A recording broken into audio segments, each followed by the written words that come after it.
There are days that define your story beyond your life.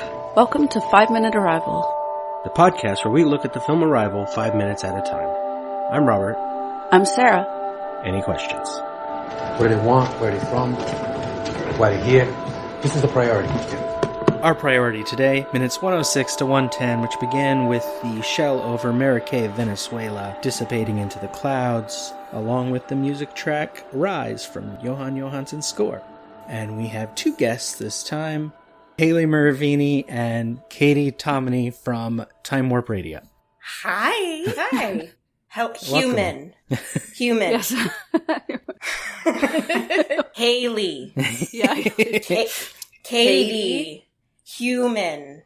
So we're right near the end of the movie, but if you got general thoughts on the thing as a whole before we get into the segment, now's your chance. Listen, I didn't know you guys were going to put me through the Pixar Up treatment. Yeah. Of like, so you're crying in the first 5 minutes. You're welcome. Oh, no. Just that's how it starts. Yeah, neither of us had seen this movie before, and No. yeah, so it was a really huge treat to watch it, honestly, and we were really lucky because we had just finished watching The Day the Earth Stood Still for our Patreon content, and So that felt like really fresh on my Yes. brain. I was like, ooh, I see. so many parallels. Yeah. The original or the remake? The original. Yes. Okay, nice. Better than the Ugh. remake. We actually haven't seen the Keanu Reeves one. The original's better. But the, like, creatures felt like because I haven't seen the remake, but it felt like it looked like the Gort that's in the remake of The Day the Earth Stood Still. When we see, like, the head and shoulders of, I've is seen it so many Abbott? alien movies, I forgot what Gort looked like in the remake. I just remember not Like a caring for it. Yeah, that's fair. He's, like, silver and just has the big red eye that appears when needed. But it's like, that's definitely what I got when I was trying to distract myself from Amy Adams' CGI hair. I was like, oh, that looks like Gort, kind of. But yeah, I loved it. I thought the whole thing was so moving, and I was like caught off guard by how emotional I felt the whole time. And oh my gosh, the minutes you gave us too are particularly heart-wrenching. So Yeah, I think you got the most heart-wrenching one. What? it's the most reflective. Very Yeah. tearful moments in the film. At the beginning, you might not know why you're sad. Now you know why you're sad. Yeah. Yes. As 26 seconds into this segment, it fades to black and Max Richter's On the Nature of Daylight starts playing again. So it's that theme that's been going with her Memories of Hannah. This is the third time it's been in the movie. And it's got that beautiful shot of the glass windows looking out on the beach. Yeah. Right? I love that it fades in before the camera comes down. So it goes from black to not quite black because it's on the ceiling. And then it pans down. It's echoing the shot that opened the film. Exactly. We're going back to the Yes. clothes, Yeah. right? Because the whole palindrome, so we have to end. But I think in the beginning of the film, did it pan up the window and now it's panning down? it panned down. It did the but same way both times? The position of the camera was slightly different, but the telescope was off to the left. The wine bottle was on everything on the table, but the wine glasses is the same. I assume they shot these two shots the same day. But before there were wine glasses, now Louise walks into frame carrying a wine glass instead. I just love it. I love this shot. Yeah. It reminded me of Road to Perdition. Oh, Sam Mendes's movie. I haven't seen that in With a long all time. of those shots Yeah. outside of... It's like a reoccurring motif of like looking out of this beach house and Yeah. just kind of like the solidarity that comes with... You get so pensive near water, you know? And that's a very solitary mood. And so like... It's so interesting because it really, like you're saying, it's a palindrome, and it's her experiencing becoming a mother, and like that's also kind of a solitary experience. Yeah. And was even more so for her. Yes. Yes. Yeah. So sad. I like the transition from this shot as well because they've been playing with the We don't quite understand how her memory interacts with stuff from the future. There's the explanation and then there's the visuals, which don't always match. But I like that the end of this shot, she looks to the left and we cut to a helicopter off at the left, like getting ready to take off. And so it's like she's remembering the same thing and seeing the visual we are. Oh, we should have looked up the thing about memory. I didn't even think to do that until you said that just now. Where there's something about memory where people look up to the left for certain things and look up to the right for when certain they're making things up, they look one way, and when they're trying to remember, they look up another. Yeah. I don't remember which is which. Well, Google that real quick. But I'm going to reach for my tin foil and wrap it securely around my head right now, too. Because I asked Katie this question of, if Louise can see the future, does that mean she can change the future? No. And, like, how much was she, like, manifesting the conversation she was having with the Chinese general? That we just recorded our talk about that episode, and that was one we kind of had some problems with, because in the 18 months later at the gala, she seems a little surprised by some things he says. But she shouldn't be surprised, because she knows this. And so we had a question as to whether she's playing the part because he can't see the future, or was it a weird acting choice by Amy Adams, a weird choice by the director. So it makes some inconsistencies, but we forgive them because we like the movie overall. I think it's kind of deliberate. I took it as her not fully understanding her power. Well, in the present, certainly. Yeah, so... But I would think 18 months from now, she would know how it works. Which is why I'm like, if she's manifesting it, if she's thinking to herself as she's running through these tunnels with this telephone that happened to so conveniently be out of that guy's hands for 2 minutes. I'm fine with that, because Halpern's a dick, so if he's stupid enough to leave his phone behind, good for him then. Yeah, it totally deserves it. But how kismet for her to have that accessible to her, and then it's almost like she's in her mind thinking, if this is successful, if this goes off without a hitch, if I am able to write a book on everything that I've learned on this mission, there would be a gala. There would be an incredible ceremony that everyone who'd want to meet me would be there. And you know who would want to be there is the Chinese general, because you know what? I'm going to get him on the phone right now. And I'm going to talk to him. Okay, because I haven't heard what you guys just recorded. That episode's not out yet. But what do you think she says to the general? What do you think his wife's last words Well, we know what she said. Oh, well, sure. Yeah. She says several things to him, but in particular, the usual translation for what his wife's words were: war does not make heroes, it makes orphans and widows. See, that's so moving. And they deliberately did not put subtitles on it because they didn't want the audience to know, but they also got the writer back that day to write specific lines for her to say in Chinese. Because they wanted it to be very specific, but then also leave us not knowing at the same time. I love that. I also love that. Because that kind of implies like a need for a universal language, a need for linguistics, a need for being able to understand other people from other places. Mm-hmm. Yeah, we have access to the internet. You're going to be able to find out if you want to know. And so it's nice. Yes. And I love that because in that flash forward, the general seems like he can see the future. And yeah, he seems to have some type of extra knowledge about her. Or he's very trusting in... Well, he knows she's the one who called him out of nowhere. Yeah. Mm-hmm. He's trusting in clandestiny. Yeah. Yeah. If that's a word. It's not. I like it. It's a word now. It is now. That's the thing about language. Language is meant to help us communicate. It's not for gatekeeping purposes or to exclude people. So it's now. Yeah. They're all words. Thank you. You're welcome. See, I really fell in love with Amy Adams' character because I actually have a degree in anthropology, and linguistics is one of the things that I studied for a long, long time in college. And so I was like, oh my god, you never get to see anthropologists besides Indiana Jones. But any other franchise, you never get anthropologists, except for if they're assholes and they're Ross from Friends. Like, there's no cool anthropologists. Yeah, like know-it-alls. Or maybe a villain in a horror film. Yeah. But you don't get much of the anthropology. Cool anthropologists. Yeah. And so I was like super stoked. I was like, wow, linguistics is finally becoming the hero.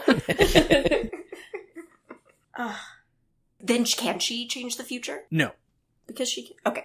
I actually have a part in my notes from the original story for potentially this episode. I keep skipping it. So it keeps moving from episode to episode in my notes. But where she specifically says she cannot change the future, and we've referenced a thing before where she says she wouldn't want to. Like, that's how her understanding works. With the way she understands the universe now. Right. That's why one change from the original story I've said positive things about is that they have her daughter die from cancer instead of an accident, because an accident is preventable. Yes. And I thought that was a good change. I don't know. I feel like, because then she asks, we haven't gotten to it in our minutes yet. I can wait to talk about when she asks. Okay. I'll be patient. Because she comes back in as narrator here, and she says, so, Hannah, this is where your story begins, the day they departed. And we get the common shot from this movie of behind people. We're behind Ian and Louise as they're out there at the field.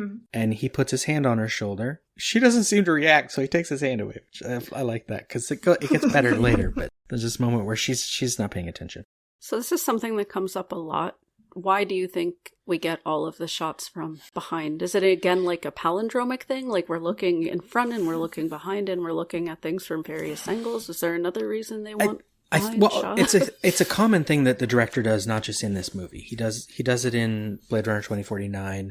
I'm pretty sure he did it in Sicario a lot, especially when they were in the tunnels. We'd follow behind them. I think he's going for like an immediacy thing, like we're there with them. But it feels less so. But yeah, sometimes it feels less so. The shot kind of puts us in their heads because we've been seeing so much of Amy Adams' perspective in her future sight. I mean, it is close to them. It's not like we're watching from far away. Right. Yeah, exactly. But it's like, it's so close that we don't need to see their facial expressions because we know what face they're making. Like, it's the face that I'm making right now as I'm quietly weeping on my couch. I think, it puts us, especially when there's both of them on the screen, you can't really be up close to one. He's giving that, we're as close as we can be to both of them, basically. In this shot, at least. Why he does it all the time, I don't know. It's just an affectation because he likes silhouettes. Yeah. Looking at people from behind. Well, maybe because since it's Hannah's story, Ian being there is equally as important. So that's why a lot of the shots include him, is it's like... Yeah. Well, especially in this segment, yeah. I'm just so heartbroken. I want her to be able to change the future. I want her to be able to know what she knows now. And... Well, I mean, there was a reason that Abbott and Costello gave her the knowledge and not him, because, he obviously wasn't able to accept the thing that he can't change things and that things are going to happen that he won't have the ability to handle. It's interesting, because that's sort of the opposite of the way I think of it. No. Is because he didn't get the language, he has trouble understanding. You're saying it like they didn't give it to him because he's that person who wouldn't understand. Yeah, because which is intriguing. Wow, the whole cause-effect chicken and egg, like, why did one happen before the... Well, because Abbott and Costello can see... they can see what's going to happen, and so... Well, and we don't know why Louise understands and there's got to be linguists at some of the other 12 sites. Yeah. It'd be silly not to. It's probably that there are linguists at all of the other 12 sites, and it's literally just that they need to work together. They haven't gotten to the point where they're at that level in the escape room where they need to ask for a hint, and the hint is, work together, guys. Yeah. And then they're like, oh, shoot. Oh, okay, now I know how to figure out this puzzle. And like... So would you say that Louise is the most cunning linguist? There's our title. Clever. Yeah, that's your show title. Yeah. Yeah, in the original story, it's very explicit that there are linguists at all of them, and they're talking to each other. Okay. It lasts more than, 28 days. Mm-hmm. And they get along. There's no China plot in the original story. It's nicer. It's much nicer. We're all working together, and the aliens leave, and we don't know why they were here. It's fun. 28 days. I love how everything is just so careful. Like the life cycle of an egg. The ship looks like an egg when it's leaving. It's like it's just floating away, disappearing into that haze cloud-like shape. Even their 28 days is a cycle of beginning to end. Yeah.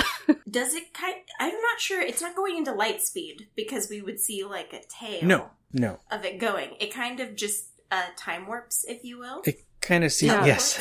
In the story, the ship never comes to Earth. They put these shell things on the ground that are just like screens. They're little domes. And so the aliens never actually come down. This is similar in that regard in that it can just kind of disappear. We've theorized that maybe there were only ever 2 aliens that just took turns going from site to site and talking to people. Well, I don't think they're aliens at all. Okay. I think they're hands. Yes!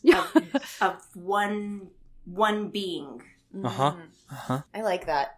And then I like what you said of if it's it's just a projection, then it'd be the one being projecting to all 12 places at once. And it's just his hands are what they see in front of the screen. Yeah. Because he's just he's a god. Then would it matter if Costello died? It's just like my hand got... Well... Because that too, they make the language by moving their 2 hands together. Right. It doesn't matter that much now, but you don't want to lose your hand. No, you don't want to. It just seems weird. If you're talking about oh no, he's in his death thing. That's not usually how someone talks about. Well, then we come back to the whole Christ figure thing from several episodes ago, because it's, the big supreme being that's talking to everyone lost his right hand. And so Abbott's our Christ figure. Yeah. There's so much religious imagery in this film. Yeah, the 12. Yes. That's another of the parallels that I definitely saw with The Day the Earth Stood Still. I was like, oh, okay, we're doing this again. Not that it's a bad thing. It's an incredible story, and it's very well adapted into, this new format. Yeah. But it's just it's very, very similar, but in a very enjoyable way. Mm-hmm. I had a question, too. Okay, now we're just kind of hopping around, but this is where my mind went. Yeah. Because when their observatory room, right? It seems perfectly constructed for that bomb to have detonated there, and also to be the perfect, catching place for Louise and Ian when they get ejected from the observation room. Yeah. Do you know what I mean? Yes. So, in that way, the aliens kind of change the future because they don't know if the soldiers are going to plant a bomb there. They can just imagine that maybe that's what the humans are going to resort to. No, they do know it because they can see the future. Yeah. Yeah. Well, then, okay, but then it's that's why they didn't try and get away, because they can't change the future. But then they constructed a vessel that would be perfect for still the humans to observe them without it being destroyed. Well, it can serve that purpose, but it also serves, when humans first got in, the humans have to make the effort. They've got to figure out how to get inside. They've got to walk up to the thing. And so it may work that way, but I don't know that it was necessarily made for that. Okay, no, I like that too, that they have to, there's more intention in them making contact. Well, even we quoted, I think it was the director, many episodes ago about how the aliens came here, but they stopped 30 feet short because they want us to make the effort. Oh, They're not going to do everything for us. Mm-hmm. And even after the bomb goes off, they don't take off at that point. They just go a little higher. Mm-hmm. They're like, now you're going to have to work. Now this is going to take you 5 years to figure this out instead of build a whole building just to get up here. Yeah. Continuing in this segment, Ian asks if she's all right. And Louise, narrating again, says, despite knowing the journey and where it leads, I embrace it and I welcome every moment of it. And we get first a shot of her at home and the blurry silhouette of, we don't know who, outside. I think the movie's being silly. at this point we should guess who's out there, but then we see baby Hannah in Louise's hands. But his, like, shape, his shadow, is like the shadow that keeps reoccurring as well in the background, like, of spindly hands and trees. And it's very reminiscent of the heptapod shape. I think the silhouette thing, coming back to that, in this movie at least, could also serve as not just putting us with them, like, because they're vague, but it's like memory. Mm-hmm. Like when the horse thing cut off at a segment, so that I wasn't sure what was on the screen. It was blurry, and I'm like, there's something there. Mm-hmm. And then in the next segment, we got the horse. And there's lots of transitions where things are blurry first and then come in. It's something I complained about a lot on Mandy Sucks Minute, because that movie used that really badly. Things were blurry for no reason. But here, I think it serves a purpose, because each scene, it's like, especially for Louise, she has to know, where am I now? Yeah, we're supposed to think and realize and orient, and that's, And so it makes us readjust, too. But this right here, this narration that you just read, despite knowing the journey and where it leads, I embrace it and I welcome every moment of it. That's the thesis of the film right there. Yep. And that's the thing where it's like, can she change the future? Does she? No. It's saying, despite knowing all of the pain, everything that's going to happen, that her relationships from her marriage to her being a mother, that is all going to be temporary, and there's going to be loss, and there's, like, she's going to choose it anyway. And that's why we cut to her holding baby Hannah's hand. So, and her playing with the baby in the bed, and there's someone else in the bed too, but we don't get to see him yet. The movie's still trying to make us not know. Then that's when we go to Hannah a little older, and they are spelling her name together. And we're close on Louise's face. It's hard to get to it in the description of from shot to shot here, but this segment, one of the things I noticed was we don't get shots of Hannah and Louise, other than briefly with the baby. Okay. Before, the camera would be on Louise's face and pan down to Hannah in the bed. Yeah. Now we get cuts between them, and it's like it's visually separating the two of them a little more as the story comes to an end. Yeah. And then later, when Ian is more present in the shots, it's kind of her memories of them together, too. Mm-hmm. Yeah. And this is, so Ian, or blurry guy outside, starts walking toward the house. And then we hear Louise says, now backward, and she and Hannah spell Hannah's name backwards. Ian comes in and says, you ready, baby? He says hi to Hannah, don't worry, and then see ya. I'm not sure where Louise is going. At first I thought this was like, I was thinking about it wrong, and I'm like, oh, it's his night with the kid, but this is the house where Louise lives. So that doesn't fit. So I guess Louise has maybe a gala to go to or something. Yeah. Well, I mean, he could possibly be at her house. She's important. Even if they were divorced or what. I mean, people do that. Yeah. Like, if it's just easier for the kid to be at home. But also, were they separated at that point? The bedtime story tonight. Yeah. It's hard to gauge. This is the Hannah who is the Hannah she talked to on the shore about why he left. This is the same actress. But it's hard to put the specific scenes in order, time-wise. Yeah. I mean, I think it's before. I think it's before as well, because she says, like, you're going to see your dad this weekend, you're going to his house, or something to that effect. Like, so it's pretty apparent that, like, Hannah goes to Ian's for his, like, weekends. So he wouldn't be at the house, I don't think. Yeah. I thought it was before just because I thought it. I don't know how to say. Yeah. I thought so too. I'm just wondering what. It's a weird cue to have Louise leaving and we don't know where she's going. It's fine in reality, but this late in the movie, I'm like, I want to know. But that's my problem, I guess. And if we take this montage as the order she's thinking of these things, then it also matters that we see the drawing of them with the bird in the cage, and we see the clay structures, the same montage, because she's connecting all those things. Yeah. And along with the blurry stuff, we get the final reveal for anyone in the audience who hasn't figured it out yet, as after Louise leaves, Hannah says, Daddy, really excitedly. Yeah, they're making everything like very, very... So if the audience missed anything about the backwards and forwards, we're spelling out Hannah backwards and forwards and making sure we didn't miss that. We've got the daddy line. And that's okay. Like, I think that's fine. Even the way she says it is fine. She just says it a little late because, like, she waits till after Louise... Like, it seems like you'd say that when he walks in the room. But it's the movie making sure. If you didn't get it... Exactly. Right. Ian's the father. He is the father. Yes. Yes. What? You are the father.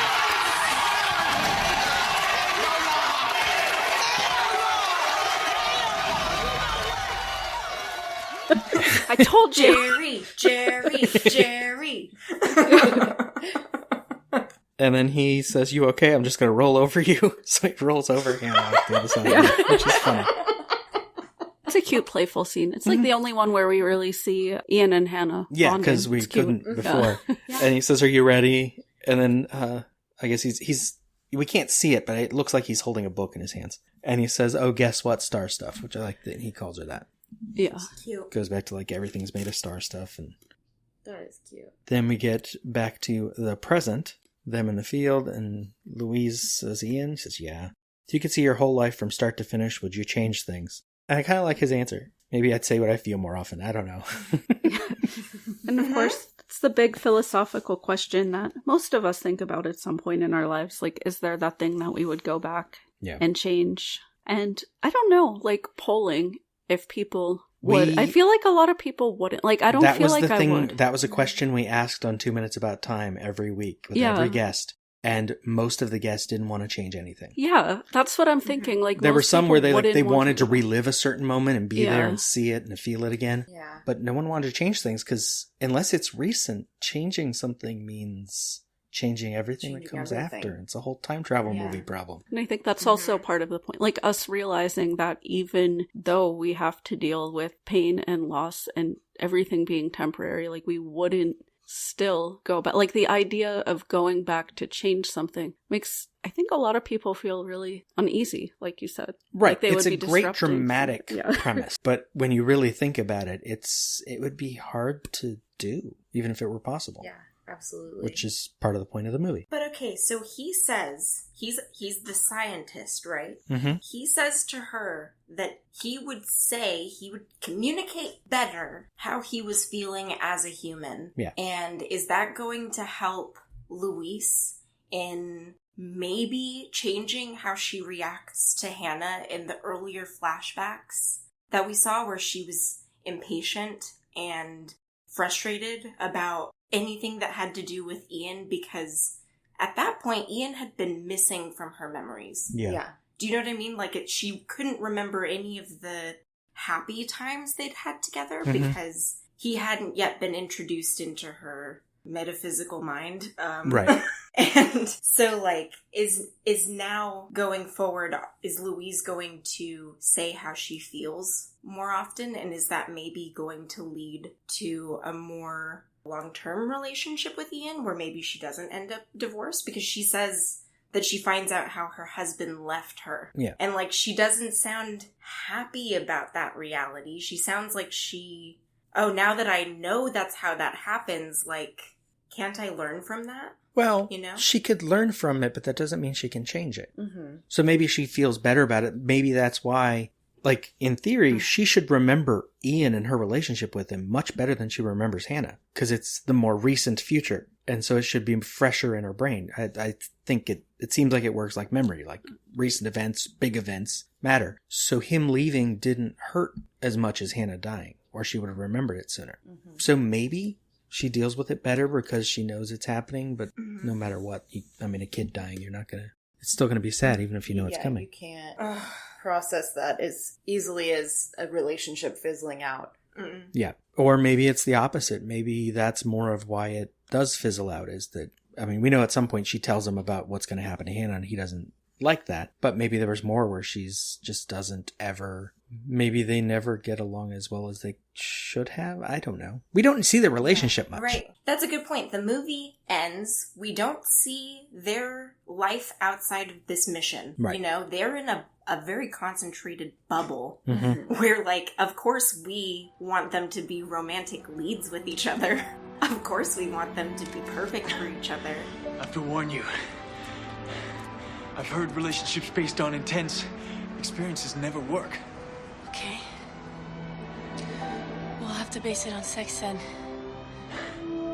Whatever you say, man. But, like, in the real world, sometimes it doesn't always work outside of the bachelor mansion. Yeah. You know?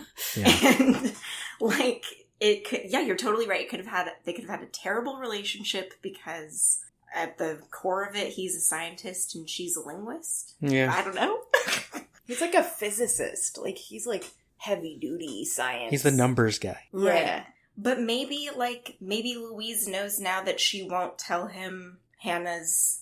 She can't change it. She can't change the future, She does tell him. Hayley. We know that. She's seen it. But what if she doesn't? But she will, because she can't change it. Yeah. She knows. She will, because she has to. She knows that it's going to happen. What's happened's happened. Yeah.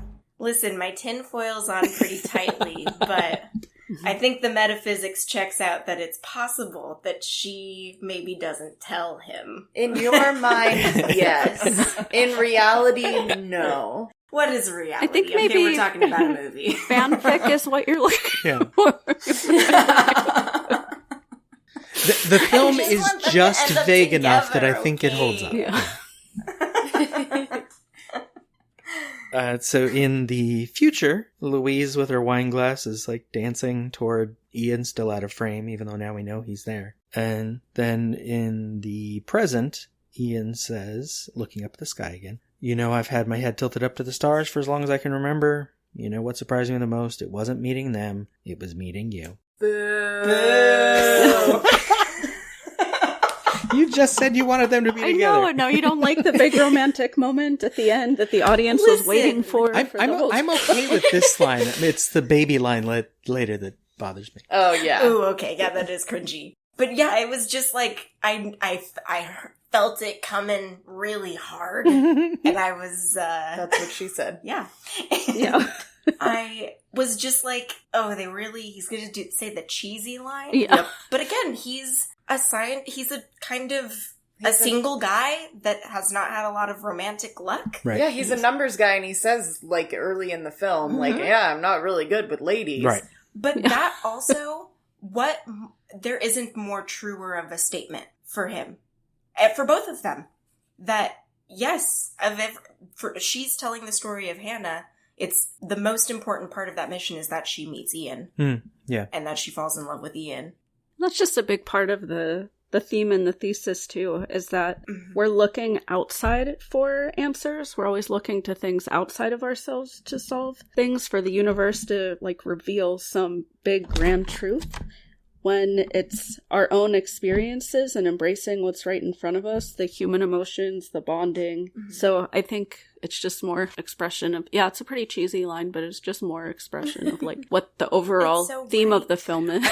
I think it helps that his delivery is not, he says it like he means it. Yeah. Very genuine. And for like the numbers guy who hasn't had as much dialogue as she's had through the movie, it's like he's just saying exactly what he's thinking. Yes. Which he just said he wanted to do. He wanted to say how he feels more often. Yeah. So yes. See, okay, is he maybe already changing his own future? Is he already maybe saying how he feels? I don't know. I'm just saying. I deal with this every day. No. Every day, you guys. Just the what ifs, you know? Yeah. And so then in the future, they're now dancing together. And then back in the field, they're looking at each other. And she puts her hand behind his neck and then puts her other arm around him and hugs him. And here's another line that could be a little too cheesy, but I like it in context. No, it's perfect. Because she says, I forgot this how one's good perfect. Especially because he should be so confused. Oh, right. Like, he knows she can do weird things. Yeah. He just saw a big one. But he doesn't know. And then she says, I forgot how good it felt to be held by you. And he's probably like, wait, when did I hold you? Yeah. I guess he did help her up when she tripped before. The thing that did is the line is like a weirdly passive wording. Yes. Well, I think that's part of her. I think it's on purpose. Yeah. Because she said a few, like, I just remembered why my husband left me. Yeah. She says she doesn't feel those things quite yet, but she knows them. Yeah. And she's getting to the feeling part. And this one's getting there. She's saying how she feels. And but because the camera's behind him, we don't see his confused face. But he's like, all right, this is working. Yeah. I was thinking about how confusing that it would be to have somebody you hug for the first time be like, I forgot how good it feels to hug you. And I'm like, I don't. Yeah. I all of a sudden don't want to do this anymore. Yeah. But that's like where I get so weirdly emotional. And I'm like, oh gosh, pass me the Kleenex. Here they come. The tears. It's unstoppable now. Because it's just like, It's sad. Mm-hmm. This whole movie's sad, you guys. That's why I like it. But it's so wonderful. Yeah, it's wonderful. It was it's such sad a good film. while also being optimistic. Yes. Yeah. Oh, yeah. Because it's like bad things are going to happen, but those just make you who you are afterward. Yeah. So it's nice. And it's here we get the slow zoom on the mommy and daddy talk to animals drawing on the wall. We see them hugging at home, and this is when Ian says, you want to make a baby. Which, I swear when we watched the movie again to start this show months ago, I remembered that as being something he said in the field in Montana, and I'm like, oh, I'm so glad I was wrong about that. Because that is not the follow-up after to... the incredibly stressful, constant mission they've been on. Yeah. You want to make a baby? Right now. And then this segment ends with the camera behind Hannah's boots running through the grass. Mm-hmm. Which I believe is the same scene from the beginning where she's in the half-horse, half-cowboy costume. Yeah, I think so. I love the way that she runs, the like little kid like gallop run. I love that run. So how many months/years after, it could be weeks after the mission, are we seeing Louise and Ian making a baby? Right. I don't know. The only thing we know for sure is that the gala is 18 months after. Mm-hmm, mm-hmm. Do we see a ring on her finger or anything? Or is that intentionally out of frame? I don't think her hands are even in frame. I don't recall seeing. Certainly didn't notice one. Because I bet I feel like they probably got hitched pretty fast. Yeah. Because we also don't see... I believe we only see shoulders up. So that means we don't know if she's married. We don't know if she's pregnant. We don't know any of that. Yeah, it is odd that it'd be 18 months later and if nothing had really happened yet, because clearly the way their relationship was, even though it seemed like it was a slow build, it was pretty quickly. Mm-hmm. And it was pretty intense just because it's not a trauma bond exactly, like from the exact definition of a trauma bond, but it's close. Bonded. Yeah, it's a big, and so profound usually experience. in that situation, you get emotionally close pretty quickly. So it wouldn't even be that odd if she'd already been pregnant with Hannah or was at that time or married. I don't know, but I don't recall seeing. Mm-mm. I don't I'm think bad her with hands were even visuals in the though, shot so I don't even. I gala. never remember things like that. But that just, what a whammy of a. And we don't know the answer to her question just yet, I guess. I know, we cut off right in the middle of that. Yeah, we won't know if she wants to make a baby until next week. Yeah. Will she want to make a baby? Find out next episode of Maury. Where we cut back to the baby that is made. The entirety of the dialogue next week is her answer. So I guess anything else on this segment? I think we talked just about as much as you would want us to talk. I called him Ian. We're very wordy every time, right? I didn't call him Hawkeye ever, or Jeremy. No, you did not. Okay, because I kept calling him Hot Guy, and then I realized Hawk Guy and Hot Guy interesting sound the same. That is a joke they kept making in Matt Fraction's issues of Hawkeye. Oh boy! And people thought he was called Hot Guy. Well, then I thought that was. I didn't want to say distracting, but it felt like at times the movie was trying to be shot like a Marvel movie. And I mean, this was like peak Marvel fame. Right. This is like, because Avengers, the first one came out in what, 2010? 2011? Something like that. So like, this is only a few years after that hype even started. Mm-hmm. So Jeremy Renner was definitely a big pull for this film. Mm-hmm. And so is Amy Adams, because she's awesome. Babe. I love her. A babe. Ugh. Amy Adams, who I always and forever will get confused with Isla Fisher. Huh. I'll just always think of her from Enchanted. Yeah. Like, Amy Adams has always been such a pure performer. Like, she's always... She really embodies, like, the character that she plays. Mm-hmm. And just is the sweetest character. So I hope she's nice in real life. She's one of those that, like, if she's secretly evil, it's going to be like, dang, she's a really good actress then. Because, like, I really like the characters that she portrays. But yeah, and so then what else is the director's going to do Dune coming up? Okay. And are you guys excited about that? I am. I don't know that I'm excited about it. Am might watch it at some point. I don't know. There's so much drama around Dune. Mm-hmm. Especially with all the delays and everything right now. Yeah. So. I mean, I'm just disappointed that they didn't get Kyle MacLachlan back. It would have been cool if he'd just been in some role. Just have him play Leo or something. Something. Just bring him in for like a hot second. And I mean a hot second. We love Kyle MacLachlan. Serve me up a slice of that pie. Complete with some damn fine coffee on the side, please. Yes. Complete aside, but I was looking up Amy Adams to see if anyone had any stories about if she actually was nice or terrible in real life. Not that I was going to share them. I heard she was nice, but I don't know. And found out that I share a birthday with her, so that's cool. Oh. But oh my gosh, what sign are you? Leo. Yeah. Leo. A Leo? So is Hayley. Nice. Yeah, our birthdays are both August 20th. Nice. Yeah. Okay, so then she's probably lovely because you're lovely. Thank you. But also, like, she's a Leo, so she's going to be, like, easily the funniest person in the room. A little hot-headed. Yeah, a little ego. Just a little bit of the ego. Just a little bit. That's why she loves being an actress, because she loves being in the spotlight. Yeah, that's why she plays such, like, a nurturing role, too. Is, like, that's it. She comes to her naturally. Leos are good moms.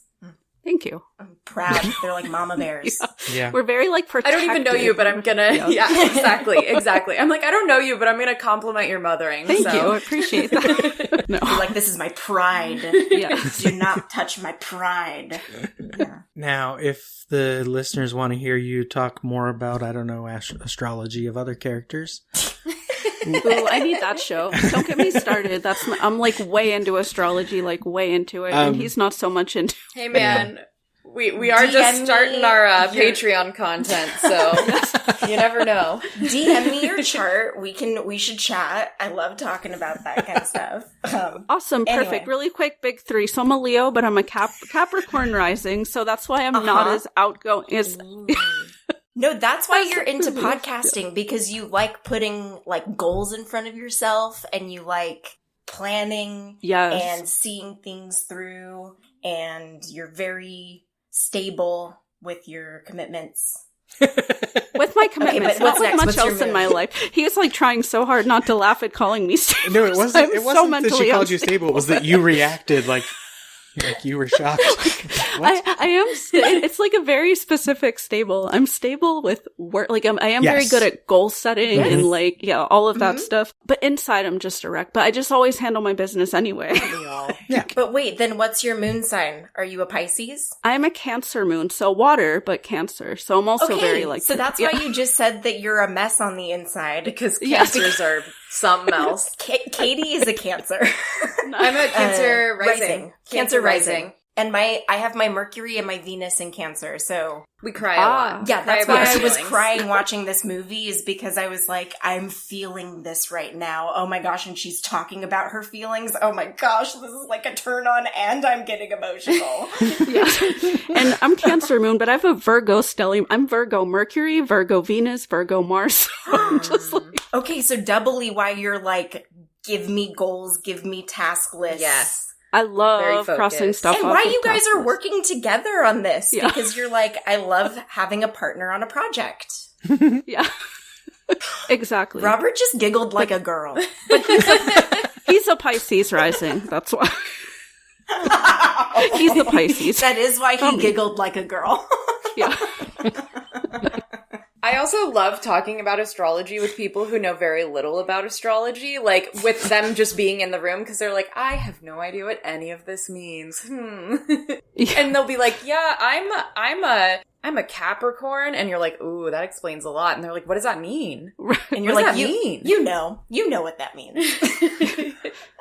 I don't. He actively avoids it. Like our whole house discusses astrology, and he's just like, la la la, don't want to be part of. We have an entire like astrology group chat in our family that he's not a part of.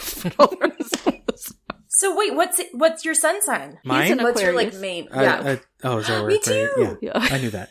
Aquarius. But then what's your I don't know what moon my sign? other things are. I don't know. Capricorn. Okay.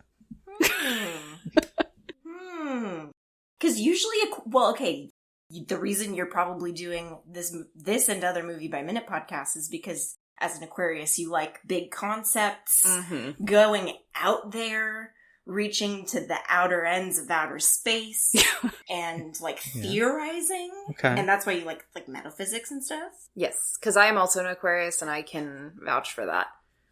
But I'm an Aquarius, Libra moon, Cancer rising, so that's why I cry when I'm angry. I assume that was funny. Yeah.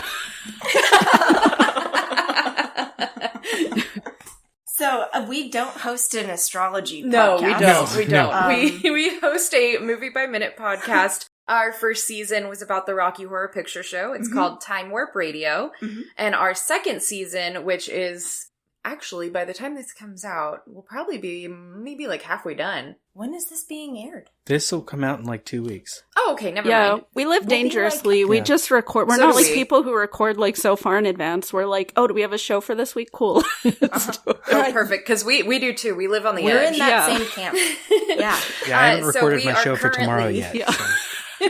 Perfect. Love it. So we are currently doing season 2 on Shock Treatment, which is the Rocky Horror sequel/equal, and it is called Shock Treat Minute. You can find us on all of your major podcatchers. We have an Instagram under the same name, Time Warp Radio, Shock Treat Minute. We have Patreon content, which, like we said, we just covered the day the Earth stood still. So if you want to hear us ramble on about lots of tinfoil theories, that's our favorite hobby. You can find us at all of the places. And we wanted to ask you both, Robert and Sarah, if you wanted to put your tinfoil on to talk about Shock Treatment with us. I have never seen Shock Treatment, but I have never said no to a Movies by Minute show yet as a guest. It's free on YouTube. So you're both super fun, so I do it. I'm really antisocial, but I like you guys. Oh my gosh. Well, we like you too. And you will totally enjoy it. We're going to send you the YouTube link, which, again, it's on YouTube, so take that as you will, as what, like, if it's good or not. Like the fact that it's fully available on YouTube. But do you guys like Rocky Horror? I've been entertained by it, but... It was a big part of that answer. Like being a teenager in Pittsburgh in the 90s, it's like very much a cultural like part of my upbringing, Rocky Horror Picture Show. Personally, I'm not a huge fan, but it was, Rocky Horror Picture Show, like midnight, just the whole 90s vibe of that was I have a bunch of friends who did Rocky Horror in Pittsburgh, actually. Nice. They came out here afterwards, but they're definitely from Pittsburgh, so... If you knew any of them, we might know the same people. Yeah, it's very, very likely. Pittsburgh's like that. Like, it's a city, but yet we all kind of know each other.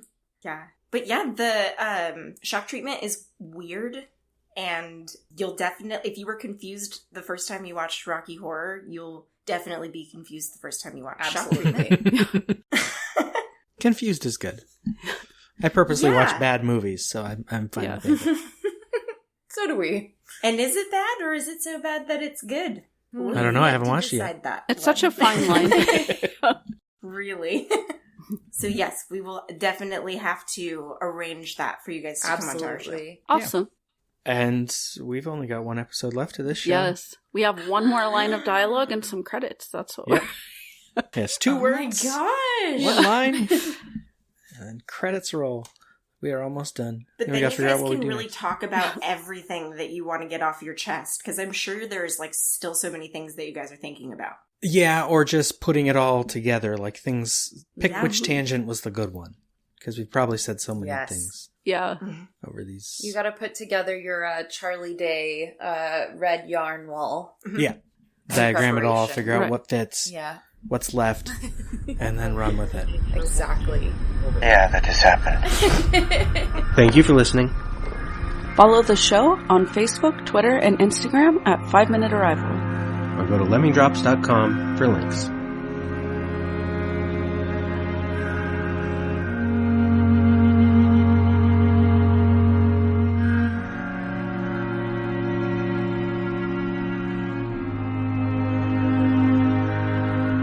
I used to think this was the beginning of your story.